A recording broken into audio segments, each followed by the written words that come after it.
তবে ওমর রাদিয়াল্লাহু আনহুর ঘটনাগুলো এক্সেপশনাল। কারণ কি? যেমন তিনি একদিন রাত্রেবেলা ঘুরছেন অলিতে গলিতে, এই ঘটনা আপনারা সবাই জানেন।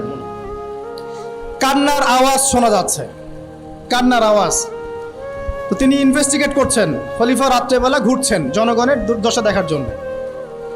এখন এক মা তার সন্তানদেরকে ঘুম পাড়িয়ে রেখে বা কান্না থামানোর জন্য চুলার মধ্যে পানি চড়িয়ে দিয়েছে, জাল হচ্ছে, বাচ্চাটা দিকে কাঁদছে।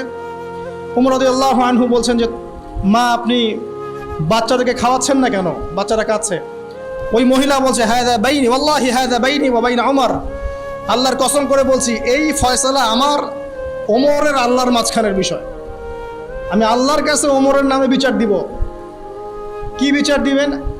ওমরের জামানে আমরা না খেয়ে আছি, এখানে কি?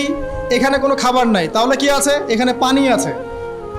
বুঝলাম না বিষয়টা কি। মানে বিষয়টা হচ্ছে পানি জাল দিতে দিতে যদি বাচ্চারা ঘুমিয়ে যাবে, পরের দিন আবার জেগে উঠবে। এভাবেই আমি ওদেরকে চালাচ্ছি দিনের পর দিন। চিন্তা করতে পারেন? এই কথা শোনার সাথে সাথে ওমর রাদিয়াল্লাহু আনহুর কলিজা কেঁপে উঠল। পায়ে আবার মদিনায় গেলেন, বাইতুল মাল যেখানে থাকে সেখান থেকে ময়দা বা আটা বা এইসবের বস্তা নিজের কাঁধে উঠালেন, নিজের কাঁধে। তার পাশে একজন সাহাবী ছিলেন, তার নাম আসলাম রাদিয়াল্লাহু আনহু। তিনি বলছেন, ইয়া আমিরুল মুমিনিন আনা আহমিলুক, হে আমিরুল মুমিন, আমাকে দিন, আমি বহন করে নিয়ে যাই অ্যাটলিস্ট। তিনি বলছেন, না, তুমি কি কিয়ামতের মাঠে আমার পাপের বোঝা বহন করবে? নিজের হাতে বহন করে সেই মহিলার বাসায় গেলেন, নিজের হাতে রান্না করিয়ে বাচ্চাদেরকে খাওয়ালেন। এরপর আল্লাহর কাছে দোয়া করছেন, আল্লাহ, আমি আমার সাধ্যমতো চেষ্টা করেছি, জাহাদতু মাস্তাতা'তু ফাগফিরলি, আমি আমার সাধ্যমতো চেষ্টা করলাম, আল্লাহ আমাকে মাফ করে দাও। আমি কেমন করে আপনাদেরকে ন্যায় বোঝাবো, ওমর রাদিয়াল্লাহু আনহুর আদর্শ কেমন করে বোঝাবো? এগুলো হিস্ট্রি হয়ে গেছে এখন। এগুলোর সাথে বর্তমান ওয়ার্ল্ডের পলিটিক্সের কোনো সম্পর্ক নেই, অ্যাবসলিউটলি নো কানেকশন হোয়াটসোএভার।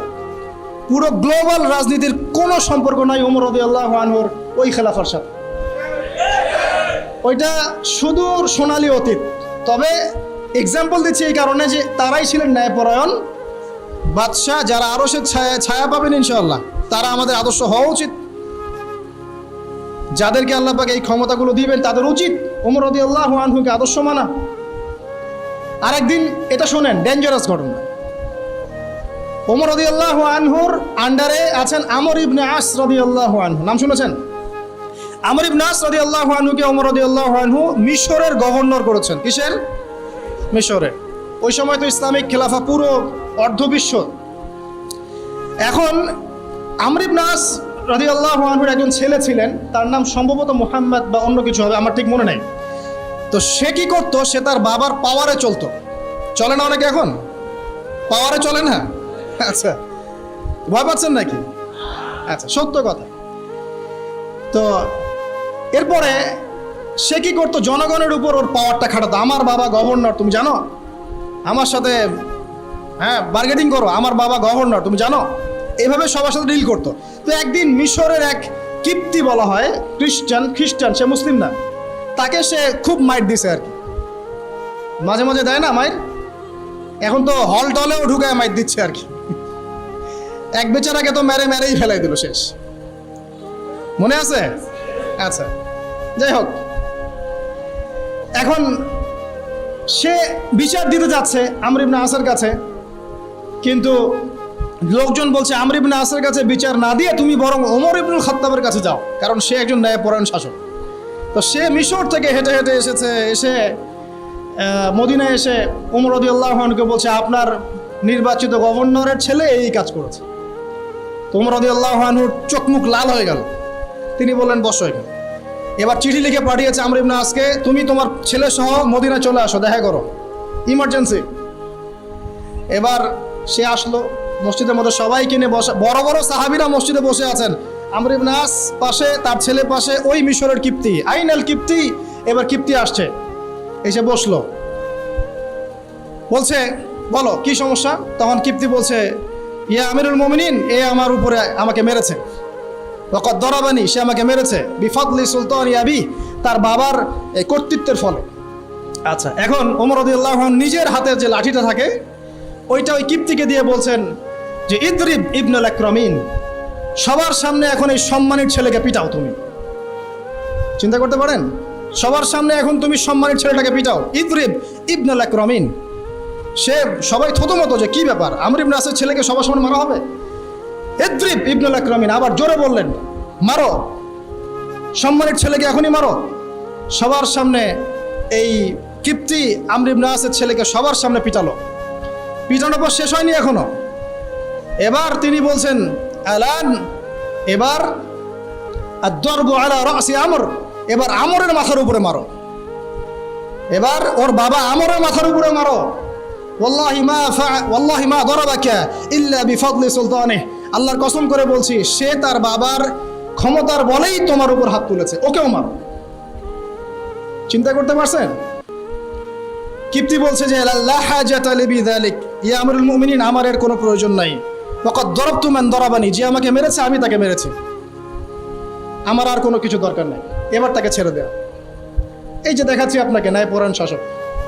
তো ইনারা জান্নাতে যাবে নাকি আমি যাব নাকি? আমি আপনি যাব নাকি? আল্লাহ মাফ করুক আমাদেরকে। আরেকদিন যাচ্ছেন রাতের বেলা, দেয়ালের পাশ থেকে আওয়াজ আসছে, এই মেয়ে দুধে পানি মিশাও, দুধের মধ্যে পানি মিশাও। মেয়ে বলছে যে এটা তো করা যাবে না আম্মা, কারণ আমিরুল মুমিনিন এটা কঠিনভাবে আইন করেছে, করা যাবে না। তখন মা বলছে এখানে কি আমিরুল মুমিনিন আছে নাকি, ওমর কি এখানে আছে? তখন সেই মেয়ে বলছে ওমর নাই তাতে কি হয়েছে, তার রব তো আছে। এবার ওমর রাদিয়াল্লাহু আনহু তার ওই পাশের সাহাবীকে বলছেন আসলাম রাদিয়াল্লাহু আনহু, এই বাড়িটাকে মার্ক করে রাখো, কালকে সকালে আসতে হবে। পরের দিন সকালবেলা তিনি তার ছেলেকে নিয়ে হাজির। ওই মহিলাকে বলছেন যে গতকাল রাতে তোমাদের পানির আর দুধের ঘটনা আমি শুনেছি, তোমার মেয়েটাকে ডাকো। মেয়েকে ডাকা হলো, জিজ্ঞাসা করা হলো এই মেয়ের কি বিয়ে হয়েছে? তার মা বলছে না, যে আমি আমিরুল মুমিনিন আমার ছেলের বিয়ের প্রস্তাব নিয়ে এসেছি তোমার এই মেয়ের সাথে। হিস্ট্রির অনেক কিতাবে আছে যে এই মেয়ে পরবর্তীতে এই মেয়ের গর্ভ থেকে ওমর বিন আব্দুল আজিজের যে লেগেসি এটা বের হয়েছিল, তিনি আরেকজন ন্যায়পরায়ণ শাসক ছিলেন। তো এই হচ্ছে অবস্থা তাকওয়া দেখে।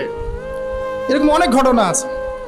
একটা আছে ইয়েমেন থেকে একবার অনেক সুগন্ধি এসেছে ওমর রাদিয়াল্লাহু আনহুর যুগে, হাদিয়া।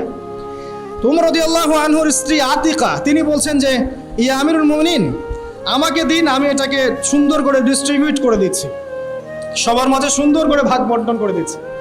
ওমর রাদিয়াল্লাহু আনহু বলছেন আতিকা ছাড়া আর কে আছো যে এটাকে ভাগ করতে পারবে? তখন তিনি বলছেন আমিরুল মুমিনিন আমি ভাগ করলে কি সমস্যা? তখন তিনি বলছেন যে তুমি ভাগ করতে গিয়ে কিছু আতর নিজের হাতে লেগে থাকতে পারে, সেটা তুমি ব্যবহার করে ফেলতে পারো। এই যে সুগন্ধিটা তুমি নিবে এটা আমার জন্য হারাম, কারণ এটা জনগণের প্রপার্টি। কথা কি চিন্তা করতে পারছেন? বলতে থাকলে অনেক বলা যাবে আসলে, কারণ আমাদের টাইমও খুব বেশি না। ওমর রাদিয়াল্লাহু আনহুর জীবনী নিয়ে ইনশাআল্লাহ আপনাদের সামনে একটা স্বতন্ত্র খুতবা আসবে ইনশাআল্লাহ তাআলা। আল্লাহ পাক তৌফিক দান করুন, আমিন। তো একটা কথা বলতে যাচ্ছিলাম যে ইমামুন আদিল যারা থাকবেন তাদেরকে আল্লাহ রাব্বুল আলামিন কিয়ামতের মাঠে নূরের মিম্বর দিবেন এবং আরশের নিচেও ছায়া দিবেন। যাকে আল্লাহ পাক যে সেক্টরে দায়িত্বশীল করেছেন তাদের জন্য একটাই নসিহত, সেটা হলো ইত্তাকি দাওয়াতুল মাজলুম। মাজলুমের দোয়া থেকে তোমরা বেঁচে থাকো, মাজলুমের দোয়া থেকে তোমরা বেঁচে থাকো। মুয়াজ বিন জাবাল রাদিয়াল্লাহু আনহুকে নবী সাল্লাল্লাহু আলাইহি ওয়াসাল্লাম বলেছিলেন, হে মুয়াজ তোমাকে ইয়েমেনের শাসনকর্তা করছি, কিন্তু মাজলুমের দোয়া থেকে বেঁচে থাকো, কারণ লাইসা বাইনাহা ওয়া বাইনাল্লাহি হিজাব, কারণ এর মাঝে আল্লাহর মাঝে কোনো পর্দা থাকে না। তো যদি আপনি ন্যায় বিচার করতে পারেন ইনশাআল্লাহ কিয়ামতের মাঠে আপনি আরশের ছায়া পাবেন। যদি না পারেন তাহলে ওয়াল্লাহি আল্লাহর কসম করে বলছি কঠিনতম আযাব অপেক্ষা করছে, এবং সেখান থেকে কেউ বাঁচাতে পারবে না, কেউ না। আল্লাহ পাক আমাদের সবাইকে এই বিষয়ে সচেতন থাকার তৌফিক দান করুন।